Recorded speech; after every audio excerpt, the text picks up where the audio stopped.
Yo, halo semua. Welcome to my channel, Ryan Kun Sensei. Jadi kali ini gue akan ngebahas tentang anime yang telah mencapai endingnya pada season pertamanya sekitar pada bulan Agustus lalu. Anime tersebut adalah Nazeboku no Sekai. Di sini gue akan ngebahas tentang kelanjutan atau bagaimana kelanjutan dari anime Nazeboku no Sekai ini setelah anime season pertamanya dirilis atau telah mencapai endingnya. Anime Nazeboku no Sekai season pertama mengadaptasi dari light novelnya sendiri pada volume pertama sampai dengan volume keempatnya. Jadi untuk kelanjutannya tentu saja adalah pada volume kelima sampai dengan seterusnya. Jadi langsung saja kita masuki alur cerita dari Nazeboku no Sekai volume kelima light novelnya. Easy go.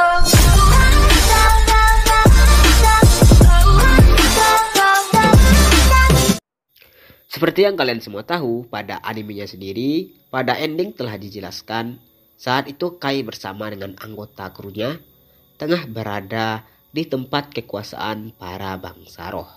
Pada awal dari volume kelima, diceritakan jika saat itu Kai bersama teman-temannya tengah kembali ke jantung dari Federasi Urza.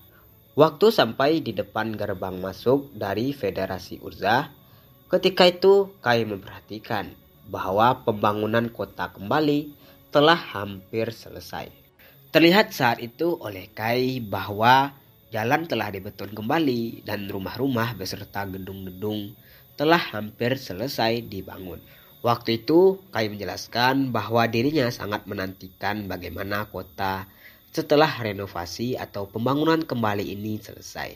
Namun pada waktu itu, Reiren memperhatikan bahwa di sekitar kota yang akan dibangun kembali itu hanya penuh dengan beton dan tak ada terlihat satupun tumbuhan.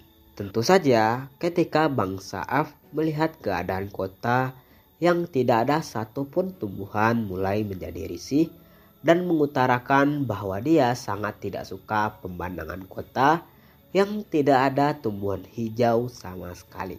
Mendengar perkataan dari Reiren, saat itu Jane menjelaskan bahwasanya pada waktu dulu sebelum zaman peperangan dimulai, pada waktu itu kota dari Federasi Urza ini adalah kota yang penuh dengan tanaman hijau. Namun karena peperangan antar ras dan pada waktu itu Federasi Urza dikuasai oleh bangsa iblis, maka lama-kelamaan tumbuhan hijau di sini mulai dihancurkan atau mulai hancur satu persatu. Di sini Jane menjamin bahwasanya setelah perbaikan kota selesai 100%, maka tumbuhan hijau akan dihidupkan kembali pada kota ini. Setelah mendengarkan perkataan dari Jane, saat itu Reiren menghembuskan nafasnya dan berkata bahwa itu adalah hal yang sangat baik. Kemudian setelah berjalan beberapa saat, pada waktu itu Kai mengingatkan kepada Rine bahwa dirinya harus menyembunyikan sayapnya sebelum bertemu dengan pasukan pertahanan Federasi Urza. Namun pada waktu itu Rine mengatakan bahwa bajunya telah rusak akibat perperangan sebelumnya di benua barat. Dan karena hal itulah Rine menjadi bingung tentang bagaimana dengan baju yang akan digunakannya nanti. Ketika mendengar perkataan dari Rine, pada saat itu Reiren mengeluarkan sebuah baju dan langsung menyerahkannya kepada Rine. Reiren menjelaskan baju ini adalah baju yang dibuat oleh bangsa Dwarf. Maka dari itu baju ini adalah baju yang sangat kuat dan tidak akan mudah robek. Dengan perasaan senang di dalam hatinya, Rine pada saat itu mulai menerima baju dari Reiren dan mengatakan bahwa dirinya akan menjaga pemberian dari Reiren. Melihat perbuatan dari Reiren yang memikirkan penampilan dari Rine pada saat itu, Jane bertanya kepada Reiren, lalu bagaimana dengan dirinya?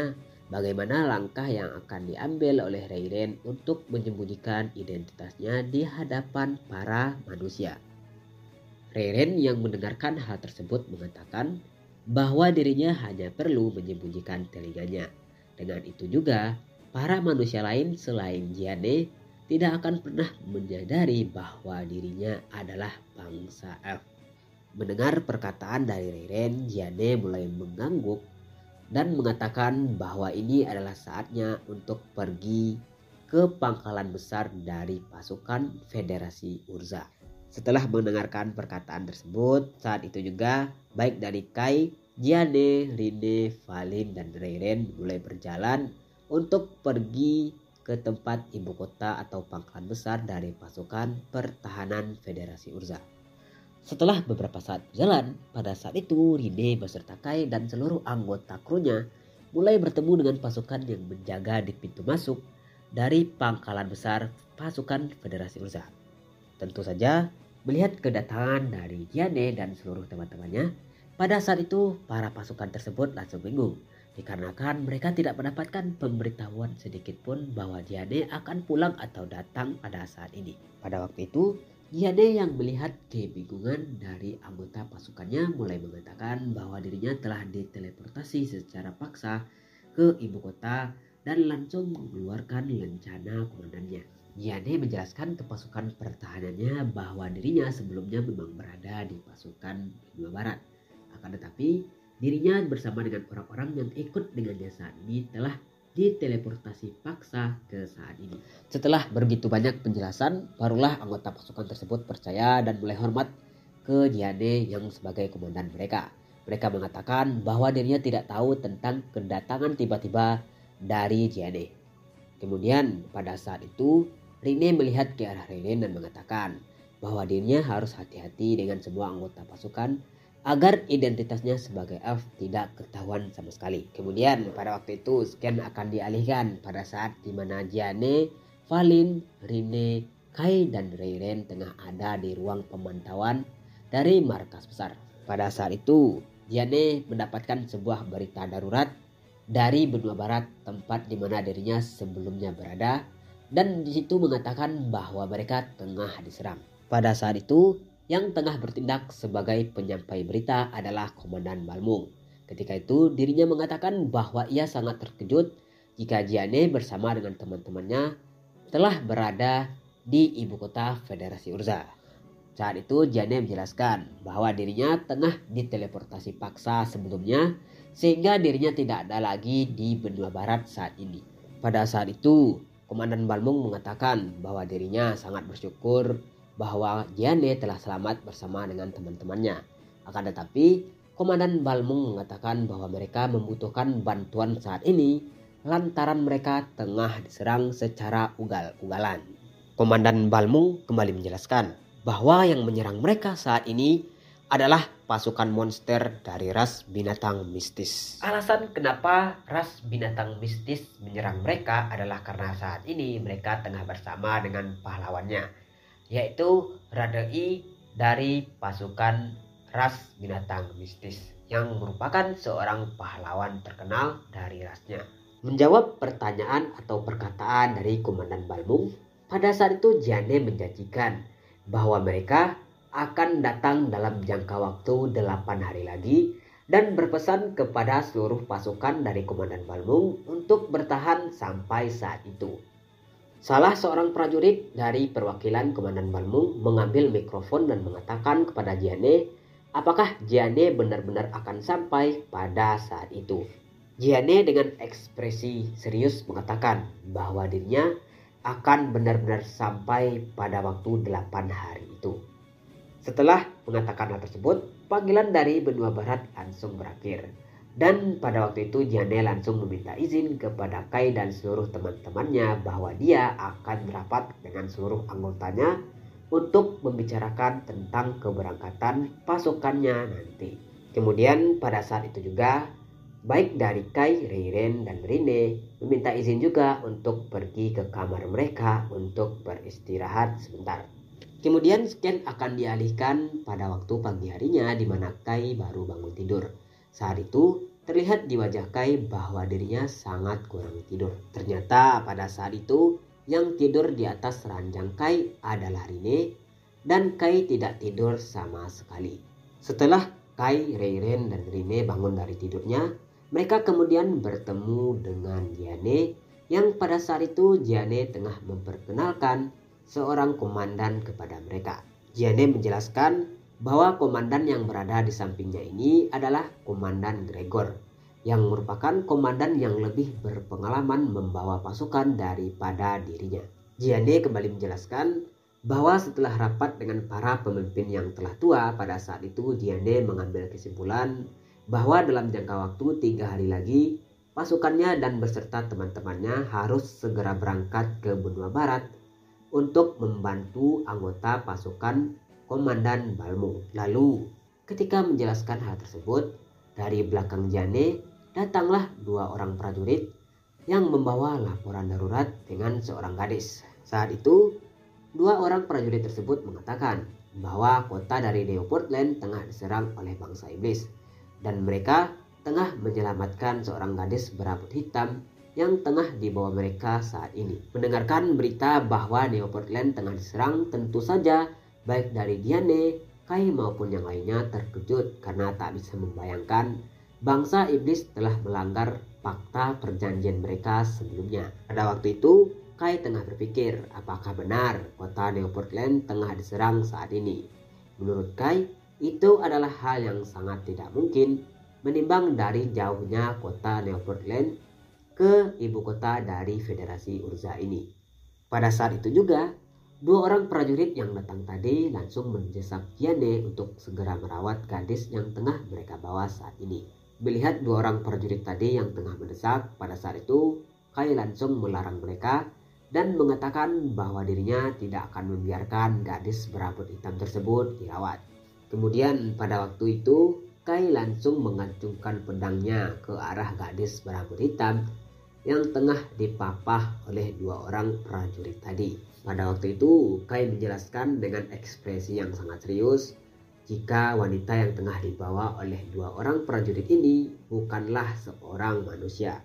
Pada waktu itu Kai mengatakan tentu saja ini adalah ulah dari Hinemaril, sang ratu saat ini dari bangsa iblis yang merupakan seorang sukubus. Saat itu juga Kai menjelaskan ini adalah hasil dari penelitiannya bahwasanya gadis berambut hitam tersebut tengah memakai parfum dengan aroma yang cukup pekat. Kai menjelaskan itu adalah hal yang sangat tidak wajar bagi orang sekarat untuk memakai parfum dengan aroma seperti itu. Menurut Kai, ini adalah bukti bahwa dia bukanlah seorang manusia. Saat itu ketika mendengarkan penjelasan dari Kai, pada waktu itu gadis berambut hitam tersebut langsung tertawa dan langsung mengeluarkan sebuah asap gelombang racun dari tubuhnya sampai pada akhirnya tubuhnya berubah menjadi seorang sukubus. Dan ternyata benar apa yang dikatakan oleh Kai, bahwa gadis berambut hitam tersebut adalah Hinemaril, sang ratu iblis yang tengah menyamar pada saat ini. Setelah berubah menjadi seorang sukubus, pada saat itu Hinemaril langsung terbang dan berdiri di atas sebuah anak tangga. Hinemaril mengatakan dirinya sungguh terkejut melihat insting dari Kai yang bisa menebak penyamaran asli dari dirinya saat ini. Pada waktu itu Kai bertanya kepada Hinemaril tentang apa tujuannya muncul di hadapan mereka saat ini.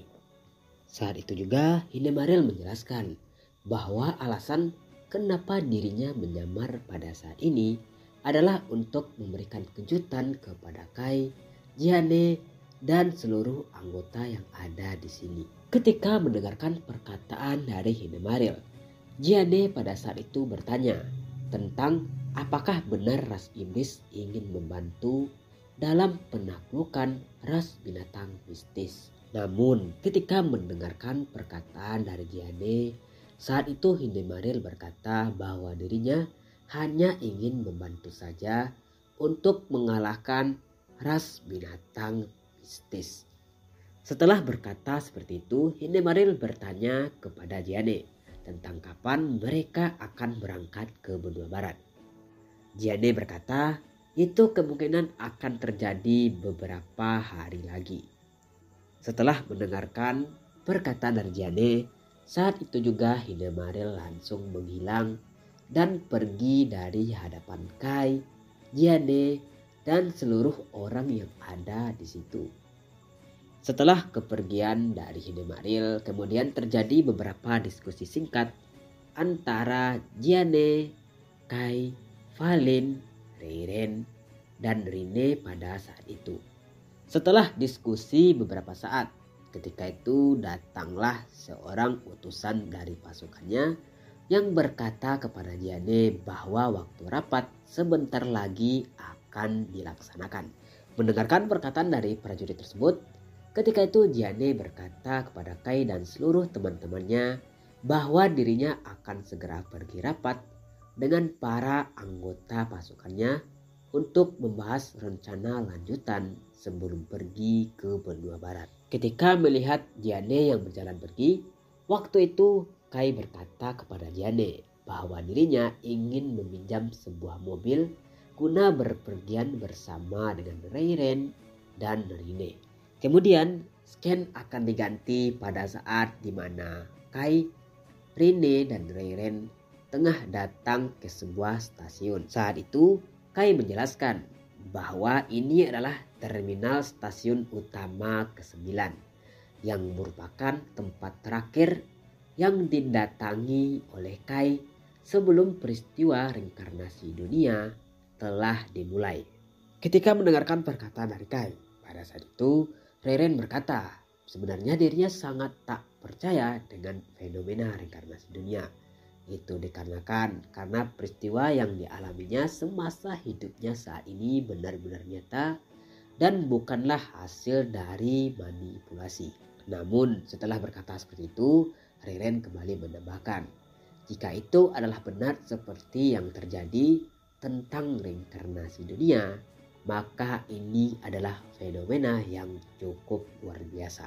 Saat itu juga Kai bertanya kepada Reiren, apakah Reiren mengetahui sesuatu tentang siapa sang pendiri agung itu? Reiren berkata bahwa dirinya sama sekali tidak tahu tentang siapa sang pendiri agung itu sebenarnya. Dan dirinya baru pertama kali mengenal tentang orang ini. Setelah mendengarkan jawaban dari Reiren, saat itu Kai bertanya kepada Rine, lantas bagaimana dengan Rine?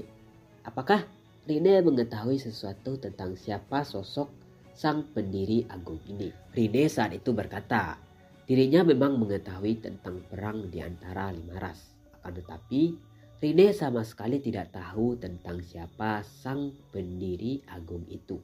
Mendengarkan jawaban dari Rine, saat itu Kai mulai berpikir, kemungkinan besar satu-satunya orang yang mengetahui tentang siapa sebenarnya sosok pendiri agung ini tentu saja tak lain dan tak bukan adalah Rathi, sang pahlawan dari ras binatang mistis. Di dalam pikirannya, Kai berpikir, kenapa sang pendiri agung ini menghapus entitas Sith dari dunia ini? Apakah sang pendiri agung ini takut kepada pahlawan Sith atau tidak? Kemudian, setelah Kai berpikir seperti itu, scan mulai berganti di sisi Gianne. Pada saat itu Gianne tengah melakukan sebuah latihan gabungan dengan para anggota pasukannya guna mempersiapkan mereka sebelum berangkat ke benua barat. Di tengah-tengah latihan tersebut, Gianne mulai menyadari kehadiran sosok yang sangat tak disangkanya. Pada saat itu Gianne berkata, kenapa kau menyamar dan datang ke sini, wahai iblis? Ternyata pada saat itu yang ada di situ adalah Hinemaril yang tengah menyamar sebagai salah seorang prajurit dari pasukan Gianne. Ketika mendengarkan perkataan dari Gianne, Hinemaril mulai menyahut dan mengatakan, bagaimana menurutmu tentang ide bahwa seorang ras pasukan iblis menyamar sebagai anggota pasukanmu dan mulai menyergap Radei, sang pahlawan dari ras binatang mistis? Ketika mendengarkan perkataan dari Hinemaril, Gianne pun mulai berpikir bahwa ini kemungkinan besar adalah strategi yang sangat bagus. Tentu saja, seorang pahlawan dari ras binatang mistis tidak akan menyangka bahwa pahlawan dari pasukan iblis menyamar sebagai prajuritnya. Nah, sekianlah pembahasan gua kali ini yang berkaitan dengan light novel Naze Boku no Sekai. Yang dimana di sini gua membahas tentang volume kelima atau lanjutan dari animenya. Dan ini adalah pembahasan part pertama dari pembahasan gua yang berkaitan dengan light novel Naze Boku no Isekai volume 5. Terima kasih telah menonton dan harap untuk selalu mendukung channel ini.